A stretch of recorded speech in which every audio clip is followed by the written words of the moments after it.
بسم اللہ الرحمن الرحیم۔ ناظرین، میں ہوں سیف اللہ قمر اور آپ دیکھ رہے ہیں روشن نالج چینل۔ ناظرین، آج کی ویڈیو میں ہم بات کریں گے یہودی مذہب کا جنازہ کیسا ہوتا ہے۔ لیکن اس سے پہلے ایک بات کہنا چاہتا ہوں کہ ہمارے کچھ ناظرین کو لگتا ہے کہ روشن نالج چینل پر دی گئی جانکاری غلط ہوتی ہے، اس لیے ہم نے یہ فیصلہ کیا ہے کہ ہر ویڈیو کے کامنٹ باکس میں کتابوں کا نام لکھ دیا جائے تاکہ جن کو شک ہو وہ خود حوالہ دیکھ سکیں۔ تو آئیے چلتے ہیں ویڈیو کی طرف۔ ناظرین، یہودیت میں تجہیز و تکفین سے مراد وہ کام یا رسم ہے جو کسی یہودی کے مرنے کے بعد اسے دفنانے سے پہلے کیا جاتا ہے۔ جب کسی یہودی برادری میں کسی کا انتقال ہو جاتا ہے تو اس کی آنکھیں بند کر کے میت کو فرش پر لٹا کر اسے ڈھانپ دیا جاتا ہے اور پاس میں قندیل روشن کر دی جاتی ہے۔ میت کا بہت ہی زیادہ احترام کیا جاتا ہے۔ اسی احترام کی وجہ سے میت کو اکیلا نہیں چھوڑا جاتا، کوئی نہ کوئی ہر وقت وہاں موجود رہتا ہے۔ اسی طرح میت کے نزدیک کسی بھی انسان کو کھانا پینا سخت منع ہے، کیونکہ ان کا عقیدہ ہے کہ میت اب کوئی چیز کھا یا پی نہیں سکتا، لہٰذا اس کے پاس کوئی کھانا کھائے یا پانی پیے تو اس سے میت کو تکلیف ہوتی ہے۔ میت کے پاس جو لوگ موجود ہوتے ہیں انہیں شومیرم کہا جاتا ہے، جو عبرانی زبان کا ایک لفظ ہے۔ زیادہ تر یہودی برادری میں رضاکاروں کی ایک جماعت ہوتی ہے جسے شیڑوا قادیشہ کہا جاتا ہے۔ یہ بھی عبرانی زبان کا ایک لفظ ہے اور اس کا معنی ہوتا ہے مقدس لوگ۔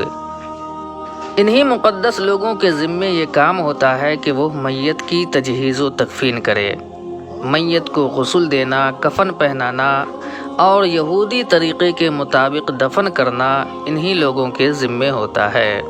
ان مقدس لوگوں کو یہودی برادری میں بڑی عزت دی جاتی ہے، جس کی خاص وجہ یہ ہے کہ یہ مقدس لوگ ایسے انسان یعنی میت کی خدمت کرتا ہے جو بدلے میں اسے کچھ نہیں دے سکتا، یہاں تک کہ شکریہ بھی ادا نہیں کر سکتا۔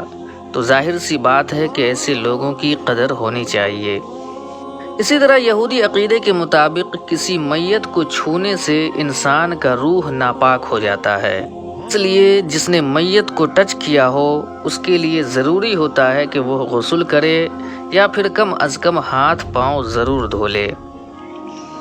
اسی لیے کوہن، جو عبرانی زبان کا لفظ ہے اور یہودیوں میں پادری کی طرح ایک درجہ ہوتا ہے، اسے میت والے کمرے میں جانے کی اجازت نہیں ہوتی۔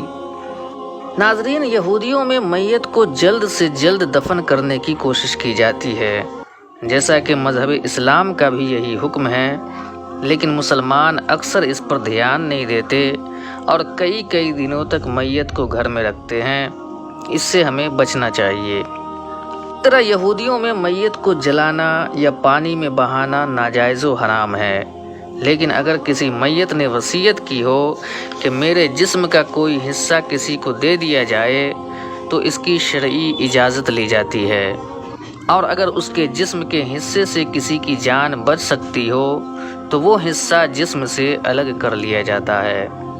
اسی طرح ایک بڑا ہی عجیب و غریب عقیدہ ہے یہودیوں کا کہ میت کو کفن پہنانے کے بعد تابوت میں ڈال دیا جاتا ہے اور اس کے بعد پھر تابوت کو کھولنے کی اجازت نہیں ہوتی۔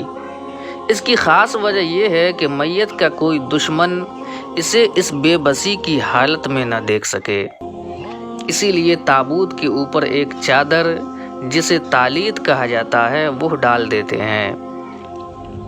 ناظرین، اسرائیل میں تابوت استعمال کرنے کا رواج نہیں ہے، اور اگر کسی وجہ سے استعمال کیا جائے تو اس میں ایک سوراخ رکھے جاتے ہیں تاکہ زمین کی مٹی سے میت کا تعلق بنا رہے۔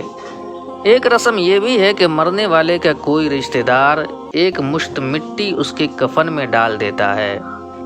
اسی طرح یہودی قانون کے مطابق قبر پر پتھر کی تختی لگانا لازم ہوتا ہے تاکہ قبر کی شناخت باقی رہے۔